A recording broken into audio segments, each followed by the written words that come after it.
Bonjour Nathalie Loiseau, bienvenue. Vous êtes députée européenne, membre du Parti Horizon, président de la sous-commission sécurité-défense, porte-parole pour la campagne aux européennes. Et vous avez écrit « Si l'Europe n'existait pas » aux éditions de l'Observatoire. J'ajoute que vous avez été évidemment ministre en charge des affaires européennes. Vous étiez à Kiev, vous, il y a quelques... En début de semaine, oui. Quelques jours. Est-ce que vous avez réceptionné à nouveau la demande de F-16 ? Est-ce que... la demande vous a à nouveau été faite? Alors, elle n'est pas faite aux Français, puisque les Français n'ont pas de F-16. Mais ce qui est clair, c'est que l'Ukraine a besoin de nous. Et nous avons besoin de l'Ukraine. Nous avons besoin que l'Ukraine gagne la guerre pour pouvoir rester en paix nous-mêmes. Nous avons fait beaucoup, nous, Européens. Aujourd'hui, il y a un énorme sujet pour les Ukrainiens, et Volodymyr Zelensky l'a dit, c'est que l'aide américaine est bloquée au Congrès par les alliés de Donald Trump. Jamais l'Ukraine n'a eu autant besoin de l'Europe. Mais sachons-le, nous devons faire non seulement notre devoir, mais nous devons agir pour nos propres intérêts. Si nous voulons rester en paix, il faut aider l'Ukraine à gagner la guerre. En creux, ce que vous me dites, c'est qu'il faut que les avions de chasse, par exemple, arrivent vite. Exactement. Comment on accélère le mouvement? Là, il s'agit que de la formation, c'est ça? Il s'agit de la formation et il s'agit de comment les faire entrer en Ukraine. Ça n'est pas simple, vous le savez. Il n'y a jamais eu autant de bombardements sur l'Ukraine que ces derniers jours et ces derniers temps. J'ai vu votre reportage, il est très juste sur le décalage entre la capitale et le front. Bien sûr, et c'est très souvent le cas dans les zones de guerre.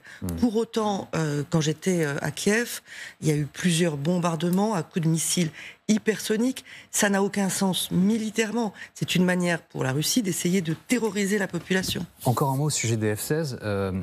Vous avez la garantie qu'il n'y aura que des Ukrainiens pour les piloter, pour naviguer et pour les entretenir? Il n'y aura pas de soldats, de mécaniciens européens ou français? Écoutez, ça n'est pas... alors là encore, les F-16, ce n'est pas les Français qui vont les fournir. Mais ce qui me surprend dans cette discussion que j'entends en France, c'est qu'on se pose beaucoup de questions sur nos lignes rouges et peu sur les lignes rouges que l'on fixe à Vladimir Poutine. Pardon, parce que nous avons nous-mêmes posé ces lignes rouges, Madame Loiseau, initialement. Nous avons nous-mêmes posé ces lignes rouges. Mais nous avons eu tort. Quand nous, souvenez-vous de Jordan Bardella disant qu'il fallait envoyer des pansements et des kits médicaux à l'Ukraine et rien d'autre. Aujourd'hui, on entend le Rassemblement national qui essaie de se rattraper, on ne sait plus du tout ce qu'ils pensent et ce qu'ils veulent. Mais quand on disait il faut des armes purement défensives, quand vous êtes agressé, tout est défensif. Donc vous avez eu tort. Enfin, vous, la majorité présidentielle, il y a 2 ans, aurait dû faire plus et plus vite. Les Européens, les Américains, tout le monde aurait dû faire plus et plus vite. Il y a eu un excès de pessimisme au tout début, souvenez-vous. Ceux qui disaient l'Ukraine sera envahie en 3 semaines, se sont trompés. Après, il y a eu un excès d'optimisme quand l'offensive ukrainienne a bien marché. Tout le monde regardait la guerre en Ukraine comme si on regardait une série Netflix. Il faut aller au front, il faut savoir ce que c'est. Aujourd'hui, il y a un déluge de feu russe. Il y a une indifférence totale à la vie humaine de la part de la Russie. Et si la Russie gagnait cette guerre, elle ne s'arrête pas là. Madame Loiseau, la Russie qui de plus en plus s'invite dans nos médias, sur nos réseaux sociaux, et qui nous écoute. Vous avez vous-même été victime avec une de vos collègues de la sous-commission défense, et je crois qu'il y a un attaché parlementaire également, d'une surveillance avec un logiciel espion qui s'appelle Pegasus. Alors ça, Pegasus, je ne pense pas que ce soit la Russie, mais par ailleurs, les ingérences russes, l'agressivité russe, ce qu'on appelle la guerre hybride, elle nous est menée tous les jours. Nous n'avons pas déclaré la guerre à la Russie, mais la Russie nous a déclaré une guerre hybride. On a appris hier par le Premier ministre belge que des hommes politiques d'Europe occidentale auraient été corrompus par la Russie depuis le début de la guerre d'Ukraine pour faire écho au récit, à la propagande russe. C'est gravissime. Et au moment où on prépare les élections européennes, il faut avoir les yeux ouverts et il faut être capable de nommer ce qui est en train de se passer. Pegasus, c'est un logiciel israélien. Donc c'est-à-dire que c'est là que porte votre regard? Écoutez, Pegasus a été vendu par les créateurs israéliens à une 40aine de pays. Donc c'est impossible de savoir qui a espionné mon téléphone, celui d'un collaborateur. Mais ça veut dire quelque chose. Tous ceux qui disaient, notamment, souvenez-vous, Thierry Mariani, qui disait, mais pourquoi s'intéresserait-on aux députés européens? Ils n'ont rien à cacher. Il fait lui-même partie de ceux qui font écho à la propagande de Poutine. Alors ça fait 2 fois, Madame Loiseau, que vous citez le Rassemblement national pour les critiquer. On le comprend bien, c'est la campagne qui a débuté, et le Rassemblement national est donné dans tous les sondages, loin devant vous. Encore, avec sa tête de liste, Jordan Bardella. C'est pas un peu de votre responsabilité? Je dis vous, évidemment, ça n'est pas vous, mais celle de la majorité à laquelle vous appartenez.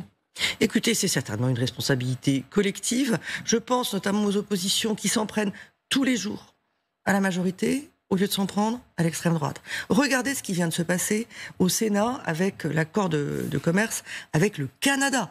Le Canada, un de nos meilleurs alliés, c'est le CETA, un accord de commerce qui est favorable aux Européens, qui est favorable aux Français, qui est favorable aux agriculteurs français.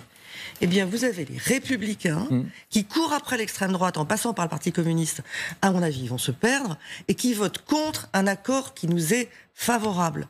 Tout simplement parce qu'ils veulent aller contre la majorité. Eux ne le jugent pas favorable, ils jugent qu'il est écologiquement défavorable. Mais c'est de la démagogie. Ils jugent rien du tout. Ils jugent rien du tout. Ils veulent imposer une défaite à la majorité. Ils en sont là. Tant pis pour les intérêts des Français. Moi, je ne les entends pas s'alarmer sur les sondages s'agissant de l'extrême droite. Tout le débat qu'on entend chez les Républicains, c'est est-ce qu'on va réussir à passer le seuil des 5%, sont en train de se faire aspirer parce qu'ils courent derrière l'extrême droite. Oui, il y a un danger. Pourquoi je vous en ai parlé au moment où je vous ai parlé de Russie et d'Ukraine? Parce que les Ukrainiens, pendant 2 jours à Kiev, nous ont dit à quel point ils étaient inquiets de voir l'extrême droite monter en Europe, en Allemagne, en France et ailleurs. Partout. Ils nous ont dit vos démocraties vont être affaiblies, nous allons être affaiblis, c'est dangereux. Mais elles grimpent partout, les partis extrême droite grimpent partout. Non. Regardez en Pologne. Oui, pardon, mais dans beaucoup de pays. Mais pas partout. Regardez l'Espagne. Non, l'Espagne aussi, bien sûr que si. Le parti extrême droite progresse également. Il progresse, mais aujourd'hui, qui avez-vous au gouvernement? Quel est le pays? Attendez, j'ai pas dit au pouvoir partout. Voilà. J'ai dit progresse partout. Quel est le pays d'Europe où l'extrême droite a été capable d'arriver au pouvoir? À part l'Italie de Madame Meloni, qui a mis beaucoup d'eau dans son vin et qui contrarie aujourd'hui beaucoup Madame Le Pen parce qu'elle est devenue beaucoup plus pro-européenne, Madame Meloni. Alors que Madame Le Pen le dit encore, et ses troupes le disent. Je faisais un débat hier avec un de ses députés qui disait « Je suis un opposant à l'Union européenne ». Mais à part ça, ils n'ont été capables d'arriver au pouvoir nulle part, ils n'ont rien construit nulle part, ce sont des démolisseurs, ce ne sont pas des bâtisseurs. On ne connaît pas encore la constitution de votre liste, non. Si je ne dis pas de bêtises. Non. Vous y serez, j'imagine, évidemment. Écoutez, je l'espère, je le souhaite, puisque ça fait 5 ans que je suis engagée sur la défense européenne, que je vois ce que mes concitoyens disent tous les jours. Il y a un sondage qui est sorti qui dit plus de 80% des Français souhaitent une défense européenne. Donc j'ai envie de répondre à leur attente, oui. Le président de la République aurait demandé à M. Bayrou, à M. Philippe de figurer également sur cette liste. Vous avez les mêmes informations que nous? Je ne sais pas, mais je sais que l'un comme l'autre disent pourquoi pas. Parce que vous avez besoin d'eux? Parce que ce sont des personnalités politiques fortes, connues du grand public? Aujourd'hui, vous avez un déficit de Parce que la majorité est unie dans sa conviction que face aux défis qui sont devant nous, le réchauffement climatique, vous venez d'en parler, la guerre en Ukraine, nous venons d'en parler, mais aussi la régulation des grandes plateformes, mais aussi tous les sujets, la gestion des flux migratoires, on a besoin d'Europe. Nous sommes des pro-européens pragmatiques, pas des gens qui disent l'Europe tous les jours en sautant comme des cabris. J'ai une dernière question. Alors ça se sait moins, arrêtez-moi si je dis une bêtise, mais je crois que vous aviez été porte-parole de l'ambassade de France aux États-Unis. C'est vrai. Donc vous connaissez très bien ce pays. Vous y étiez d'ailleurs à un moment donné où la France avait pris des positions très très fortes contre la guerre en Ukraine. En Irak. En Irak, pardonnez-moi, lapsus. Estimez-vous, comme d'autres, que Donald Trump menace la démocratie? Est-ce qu'il y a un risque de dictature aux États-Unis s'il est à nouveau élu? Écoutez, il y a déjà ce qu'on a vu, c'est-à-dire la façon dont il avait nié sa défaite et la façon dont il y avait eu un assaut sur le Capitole aux États-Unis, à Washington. Donc ça, c'est une préoccupation.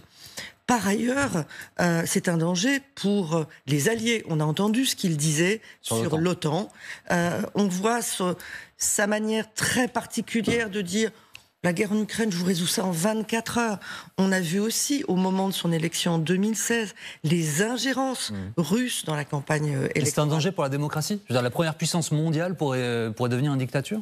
Je ne parle pas de dictature, mais je dirais que c'est un danger pour le leadership américain, il n'y a aucun doute, parce qu'avoir un président comme Donald Trump, qui peut se reconnaître et qui peut avoir envie de regarder vers les États-Unis, c'est surtout un danger parce que ce serait plus un partenaire et un allié fiable pour les alliés européens et ailleurs dans le monde. Merci beaucoup Nathalie Loiseau d'avoir été avec nous. Si l'Europe n'existait pas, c'est l'ouvrage que vous venez d'écrire, il est paru aux éditions de l'Observatoire.